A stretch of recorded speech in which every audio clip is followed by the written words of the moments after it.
Welcome to the 12th District, ladies and gentlemen. As you can see, it's short sleeve weather. It's getting beautiful outside, and we're going to do a last wrap up on the session with both of your legislators. And in order to make that happen, we're going to get right to it. We'll be right back with Representative Keith Gaynor.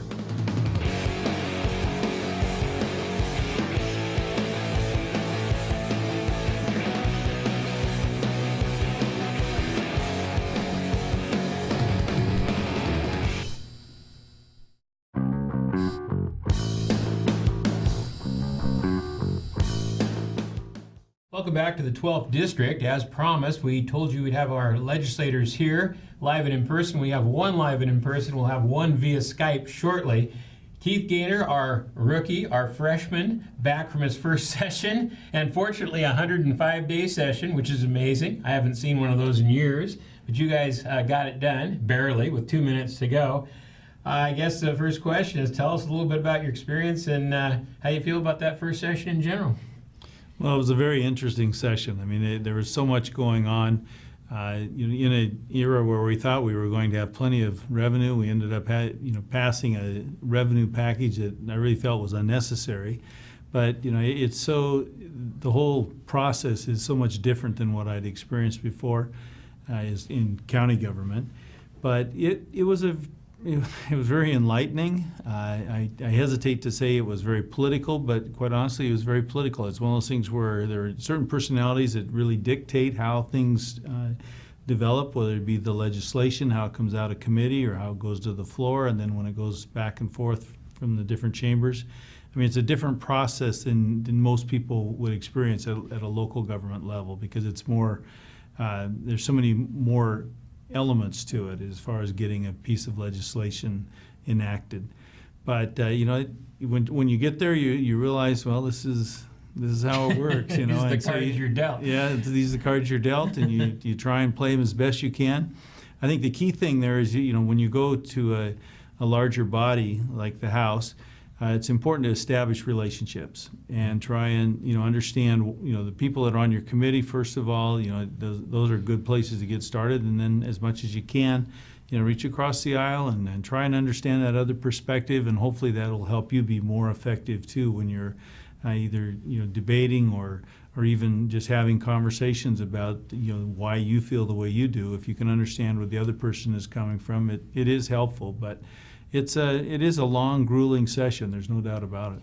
Well, you're right. The process is totally different than what you're used to in local government, and there are so many checks and balances. It's amazing that any bill gets done.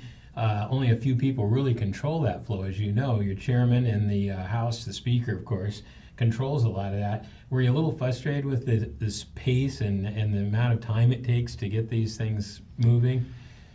Yes, that was very frustrating, but you're told, don't try and think logically. This is just the way it goes. You hurry up and wait. The guys that have been in the military said this is what they were used to, is just wait it out. But the whole process, as you mentioned, is so much different, because we had what we thought was a process. At least I always was under the impression that you had your fiscal cutoffs, you had your policy cutoffs, and then you had the cutoff where you couldn't have a bill go from one chamber to the other anymore. And then at the end of the session, we were we weren't, but I mean, there were bills that were passed that were title-only bills that didn't even have any context to them other than just a statement saying an act relating to revenue. And then when they got to the floor, then they'd fill in the details. And so here, I thought there was this process that would take time to go through the committee, be well vetted, and then go to rules, and then to the chambers, and then within a space of 45 minutes, we had a bill go from the House to the Senate in concurrence. So. Well, I think this is one of the biggest criticisms. There's a lot of criticisms of this particular session because of the tax increases, because of the total spending, which is just astronomical. But one of the ones that newspapers seem to have picked up on is the lack of transparency and the bending of the rules. And I think what you're finding is what we found for years in the minority. You are subject to the tyranny of the majority. They pretty much set the rules and do what they wish to do, and I think it's gotten worse the last few years. So I think what you're describing is exactly right, and I think a lot of the public finally saw it. We've been trying to bring it to light for some time. But this year, these midnight tax bills and this kind of thing going late in the night, that had to be a surprise to you. Oh, it was a definite surprise. I mean, we had the tax bills, we had policy bills that we thought we were done with that all of a sudden got resurrected. And, you mentioned the tyranny of the majority, but when you do have on either side, whoever's in control, if you neglect, respecting the minority opinion, you really miss out on a major portion of the state of Washington. And that, to me, is where the citizens lose. I mean, you have one view dominating, and whether it's, as I said, whether it's either side, and if you don't really try and seek out the other person's viewpoints, then you've lost the real effectiveness of having an effective government that really benefits all of Washington as opposed to the special interests. Well, I think the budget's a perfect example, totally voted down party lines, and that hadn't been the case when the Republicans were in charge of the Senate coalition. We had budgets that actually had 90 yes votes and 88 yes votes because everybody's at the table. I suspect this year you didn't feel like you were at the table for very much of this. Well, we wouldn't have been at the table, like if you're on a committee, for example, you do relegate that responsibility to the negotiators, and so you trust that the negotiators are working in your best interest. And in the past, and even on the transportation side, there was a real bipartisan effort to come up with a transportation package that was benefiting all of Washington. But then when the House and the Senate did their conference, then all of a sudden what we thought was more of a bipartisan effort, somewhat evaporated because there had to be something that they would settle on. And when they did settle on it, it was a totally different package than what we had originally supported. Things change quickly, don't they? No, definitely. So you're back. It's good to have you back, and you have a local office, which happens to be in the same location as my local office. We're going to put that information up for the viewers because it's important that you know how to get hold of your state representative after the fact. Now, the session ends, but the job does not end. You'll be attending a lot of meetings, a lot of get-togethers. You'll be in Olympia and on and off. But most importantly is your constituents still have a pipeline to you, and a lot of folks don't use it. And the fact is, it's very useful. If you have trouble with a state agency or have an issue that you can't resolve, this is the guy you need to talk to right here. So how do they get hold of you? Well, our local number is 509-664-1274. And that'll get you in touch with our office. And if we're not there, we'll certainly get back with you.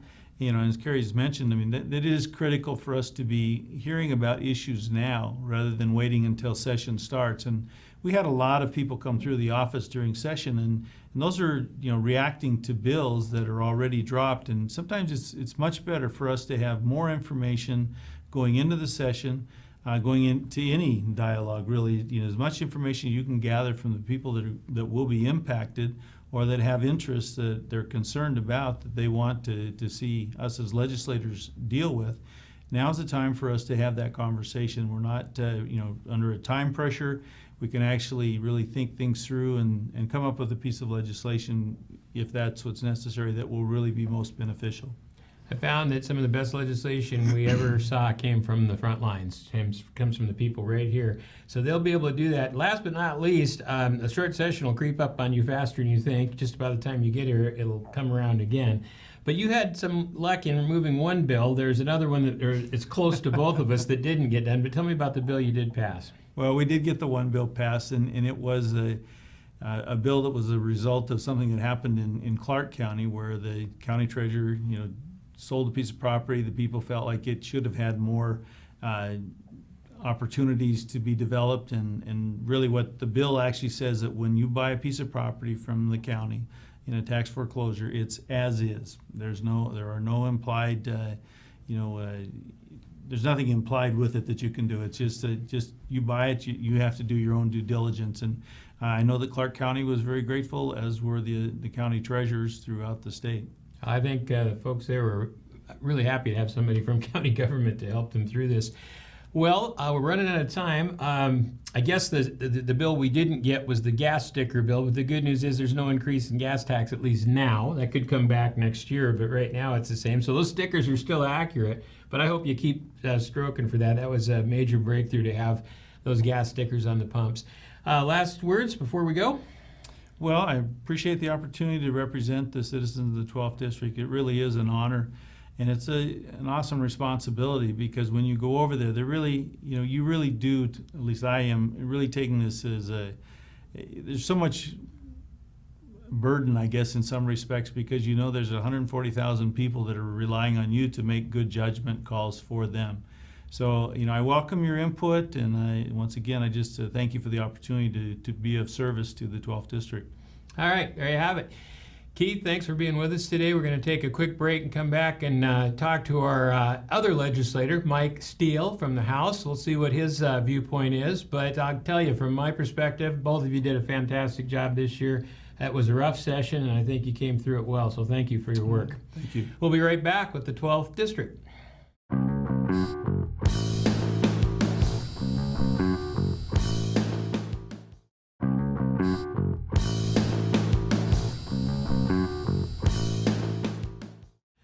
Welcome back to the 12th District. Well, you heard from Keith Gaynor, our rookie. We are here with our other House representative, Mike Steele, who is not a rookie. He's been around a few years, and he's going to tell us a little bit about what he thought about this particular session, which was a little different than what we've seen in the past. And probably the first thing I'd say, Mike, is out in 105 days is pretty unusual anymore.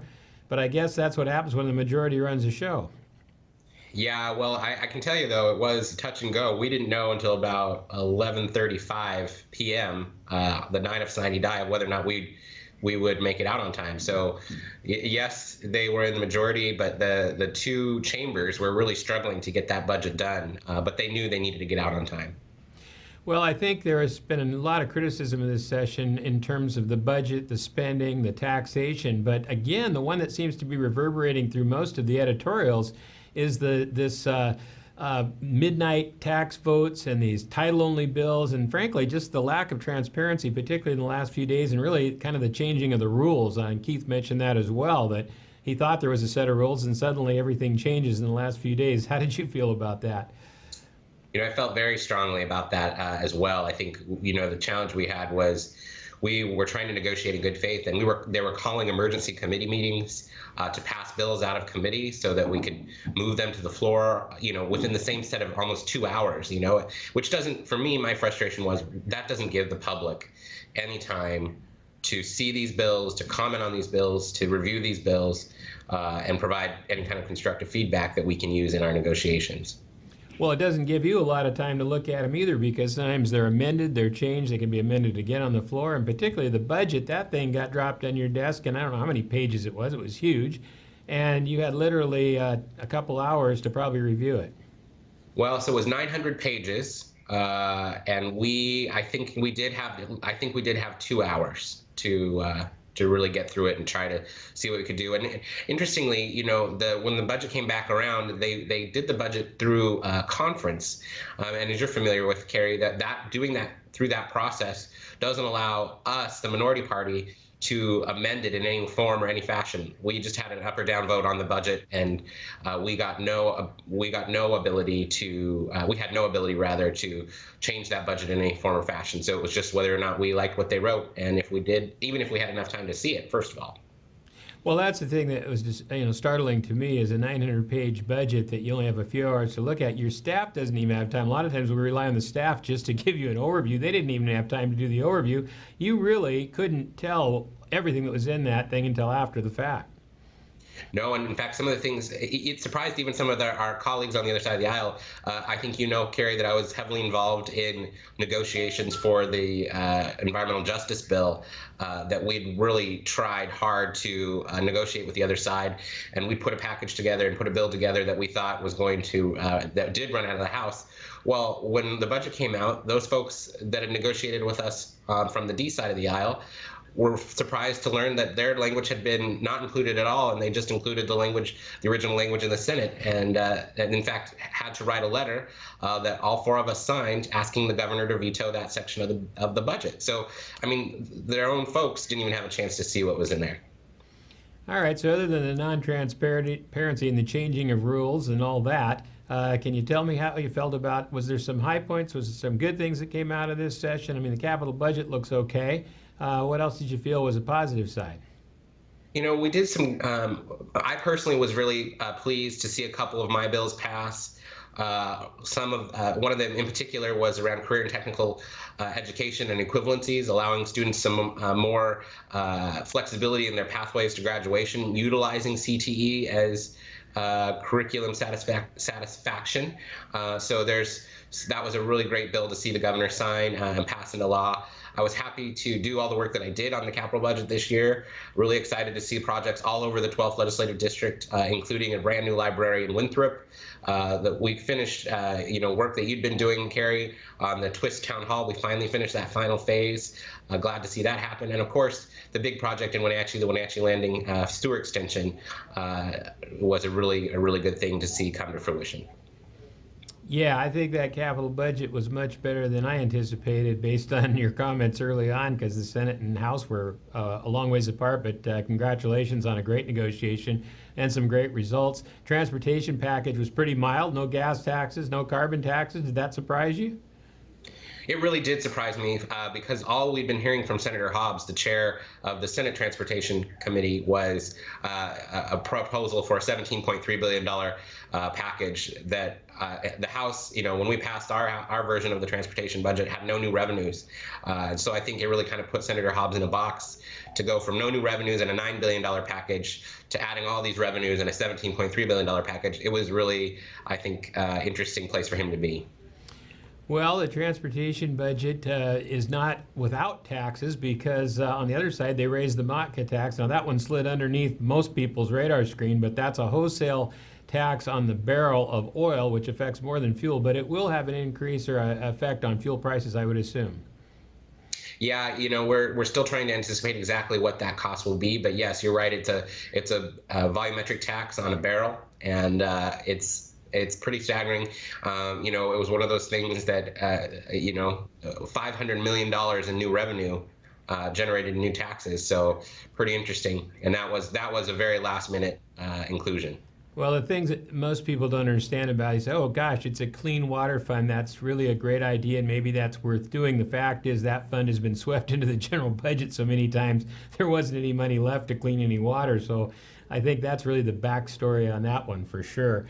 Also, in the operating budget, some other new taxes, some that might be of concern. I think the biggest one for the folks here is the property tax issue, with them at the last minute raising the levy lid. I know that wasn't something you were looking forward to.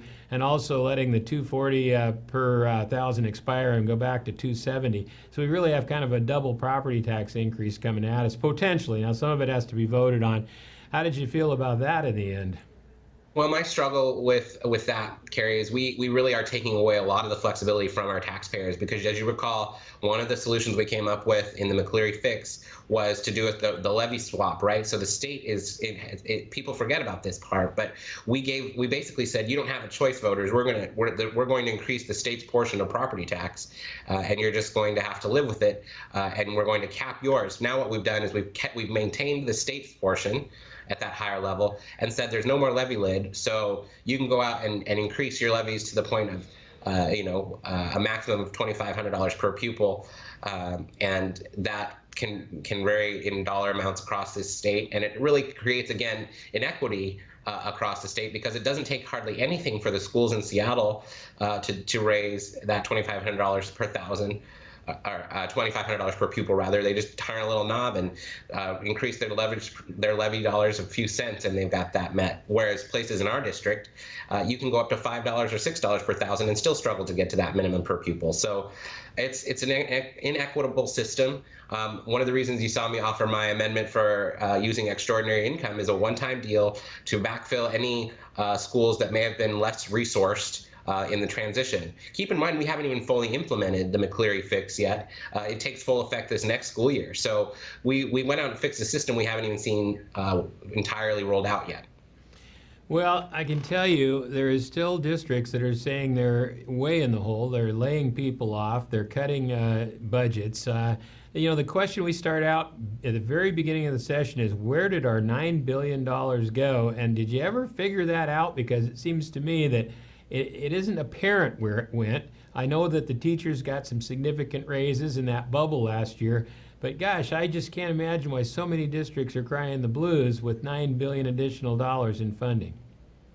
Yeah, the real challenge is, Carrie, as I've talked to superintendents across the state, is look, if you're a district that chose to ignore the projections we were outlining for you, we're constantly going to be chasing our tail, because if you go out and you ignore the projections of the legislature and you say, yeah, well, we know you'll just come back next session and give us more money, that's no way to have a system that works. And the expectation by a school district that the legislature would just come back to session and continue to backfill any dollars that they're spending over and above is really a poor one.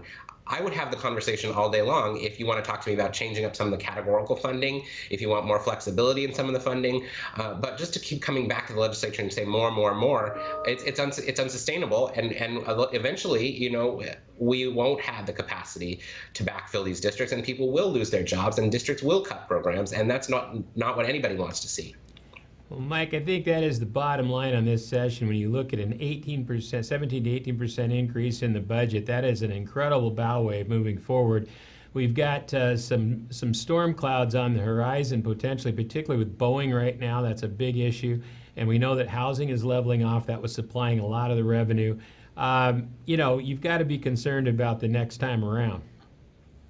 I absolutely am. I think one of the things that we tried to make the point on in several ways was, look, we know there's a potential for another recession, and what do we do when we leave a giant hole in a budget we're not able to fill? What then do we do? And that's the struggle I have. Is I don't think we can be asking our taxpayers for any more. They'll run a point too where they're going to start crying foul and saying we don't have any more to give, and then we're really in a tough spot.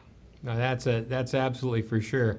All right, we're running out of time in this segment, but I just wanted you to add anything. I think one of the things that we brought up with the first interview was that you're not done. You're out of session, but you're here. You're here to serve.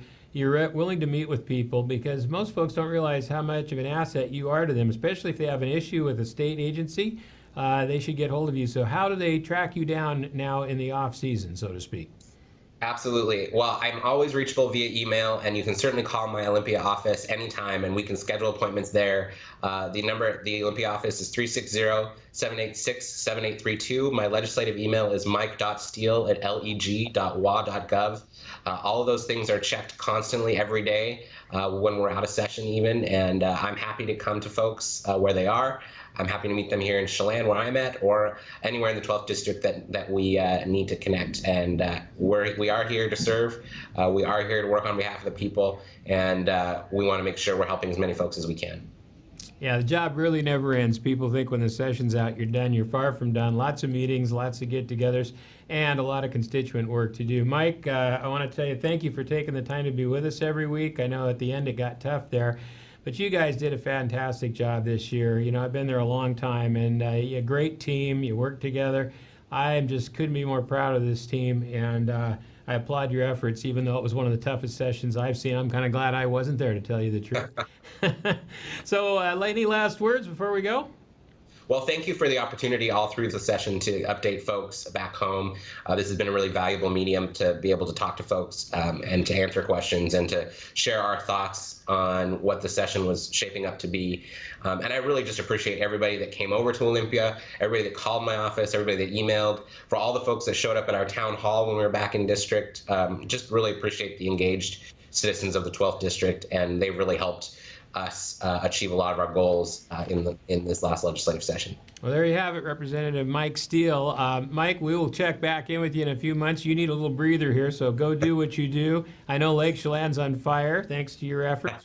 Looks like a great year for you guys up there. But we'll get you back, especially if there's breaking news or any changes or anything comes up. I know there's some very controversial issues that are going to come out of this session once they get engaged. So we'll be back in touch. But thanks for being with us. Thanks, Carrie. Well, there you have it. Legislative wrap-up from both of your representatives. We'll be right back with the 12th District.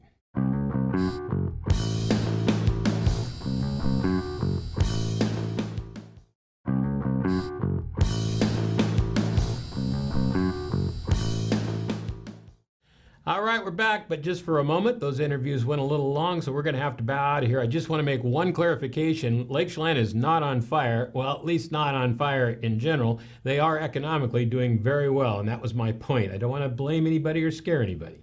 This is the 12th District. This is Kerry Condata. We'll be back next week, and we'll start to hone in on some of the subject matter from the session, as well as getting back to some of the federal issues we haven't covered in the last few weeks. Thanks for being with us. We'll see you next week.